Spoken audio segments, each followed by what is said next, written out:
रास्ते में मुझे घेर लिया है। तो घेरने के बाद जकई साजिद भाई का कांड कैसे हुआ है हमने की बेटा मुझे नहीं मालूम है। मैं अभी मंडी से आया हूँ। किसने घेर लिया? जुल्ल का सुमित था। अच्छा, इसी ने पूछा? इसी ने मुझे पूछा है। मैनपुरी में हुए साजिद हत्याकांड से पूरे इलाके में सनसनी है।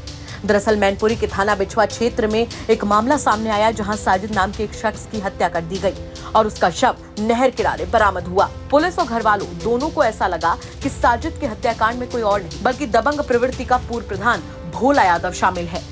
उसके पीछे की वजह यह है कि 2 साल पहले मृतक साजिद की पत्नी जब अपने घर गई हुई थी तो उस वक्त आरोप लगा कि वहां पर दबंग प्रवृत्ति के पूर्व प्रधान भोला यादव ने मृतक की पत्नी को घर बुलाया मीट बनवाने के लिए और आरोप है कि वहीं भोला यादव ने अपने साथियों के साथ मिलकर साजिद की पत्नी का अपहरण कर लिया और आरोपों के मुताबिक लगातार 4 महीने तक बंधक बनाकर उसके साथ दरिंदगी करता रहा। जिसके बाद जब साजिद की पत्नी वापस आई तो साजिद ने उसके खिलाफ मुकदमा दर्ज कराया और मामला कोर्ट में भी चल रहा था। ऐसे में साजिद की मौत के बाद सवाल उठने लगे कि इस हत्याकांड में भोला यादव तो शामिल नहीं, लेकिन जब सच खुला तो पता चला कि साजिद हत्याकांड में कोई और नहीं बल्कि उसकी पत्नी ही मास्टरमाइंड निकली, क्योंकि उसका चक्कर पड़ोस के रहने वाले सुमित से हो गया था और साजिद उसके प्यार की राह में रोड़ा बन रहा था।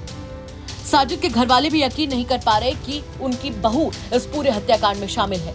वो पहले भोला यादव का ही नाम ले रहे थे, लेकिन जब सच सामने आया तो वो भी हैरान रह गए। अब साजिद के घर वाले रो रहे हैं। उनके पिता नम आंखों से और भर्राए गले से मांग कर रहे हैं कि मेरे बेटे के कातिल को फांसी की सजा मिलनी चाहिए। साजिद अपने पीछे 6 बच्चे छोड़ गया है। अब बड़ा सवाल ये है कि इन बच्चों के सर से ये जो पिता का साया उठा है, इसकी भरपाई कौन कर पाएगा। बड़ी बात यह है कि इस हत्याकांड को अंजाम देने वाले सुमित ने साजिद के पिता को बीच बाजार रोककर पूछा भी था कि आखिर ये कैसे हो गया, लेकिन जब सच पता चला तो इसमें सुमित खुद हत्यारा निकला। सुनिए आप भी ओपी तक से खास बातचीत में साजिद के माता पिता क्या कुछ कह रहे हैं। मैनपुरी में हुए जघन्य हत्याकांड, साजिद हत्याकांड में जब पुलिस ने सही से जांच की तो उसमें एक नया मोड़ आया। हम इस वक्त मौजूद हैं मृतक साजिद के घर पे। ये साजिद का घर है और ये साजिद के माता पिता हैं। आइए हम बात करते हैं इनसे कि किस तरीके से, जो कि शुरुआत में भोला यादव नाम के व्यक्ति का नाम जो आ रहा था इस केस में, लेकिन कहानी बिल्कुल उलट निकली। माता जी, क्या नाम है आपका? कमरुन्निसा। साजिद की माँ हैं आप? हाँ।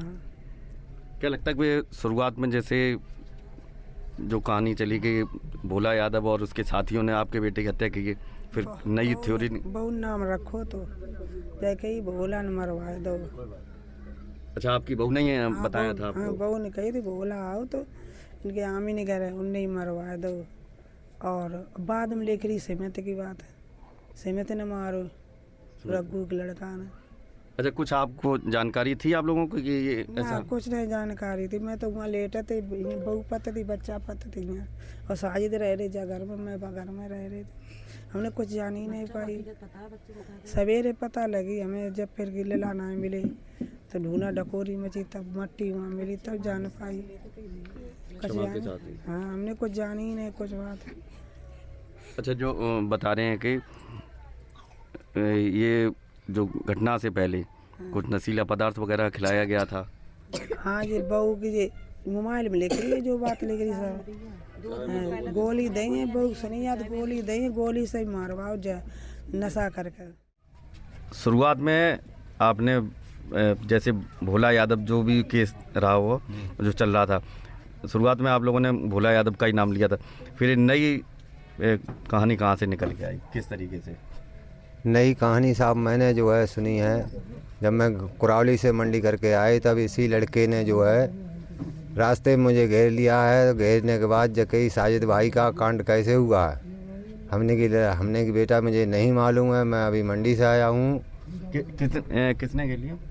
जुल्ल का सुमित था। अच्छा, इसी ने पूछा? इसी ने मुझे पूछा है। और फिर ये जो है हमारे घर से ये सारी हमने जाके फलूट लगा लिया चौराहे पे, तो उसमें जो है ये हमारे घर से गई, इन्होंने कही जाके वहाँ कि साजिद शाम से गायब है। फिर मैं ये बोली जा घर पे लौट के आई, घर से फिर गई हैं, इन्होंने कही साजिद गायब आएगा तो हमने फ़ोन करके देख लो कहीं हो सकता है आस पास में हो। वो फ़ोन करा, उस पर नहीं मिला है, तो इन्होंने जो कहा है कि एक नहर के पल्ली तरफ एक लैस पड़ी है, उसको देख के आओ। मैं साहब देखने गए, उसकी जांच करी, जांच करके मेरा लड़का था, उससे मैंने पहचान करी है, पहचान करके मैं वहाँ से चला आया। पुलिस मेरे साथ थी, वहाँ सारे लोग मिले, पुलिस वाले जो हैं, एसओ साहब भी थे और भी लोग थे, और उन्होंने मेरी सारी मदद करी है और हमारी देखा भारी अभी तक कर रहे हैं। कोई हमारा जो है उसे परेशान नहीं कर रहा क्या है। यहाँ के जो एसओ है जी, वो मतलब वो हमारी मदद कर रहे हैं सारी, वो मदद कर रहे हैं जी। अच्छा, जो खुलासा किया पुलिस ने वो आपको सही लगता है? वो खुलासा किया वो बहुत अच्छा लगा है मुझे। और लोगों इन ये दोनों आदमी पकड़े गए, हमारी वो लड़के की बहू और वो सुमित पकड़ा गया, इनको फांसी लगना चाहिए मेरी तरफ से। मैं नहीं चाहता ये मेरे घर पे सूरत देखने को आए और न मुझे दिखाई दें। मैं चाहता हूँ इस बात को, इनको दोनों को फांसी लगना चाहिए, फांसी होनी चाहिए। फांसी होना चाहिए सर। तो ये थे हमारे साथ में इनके परिजन, साजिद के परिजन, जिनकी मांग है, जो अब ये खुलासा हुआ ये बिल्कुल सही माने, और इनकी मांग है कि जो इसमें आरोपी है साजिद की पत्नी और उसका जो पड़ोसी सुमित, इन दोनों को फांसी लगनी चाहिए। पुष्पेंद्र सिंह, मैनपुरी।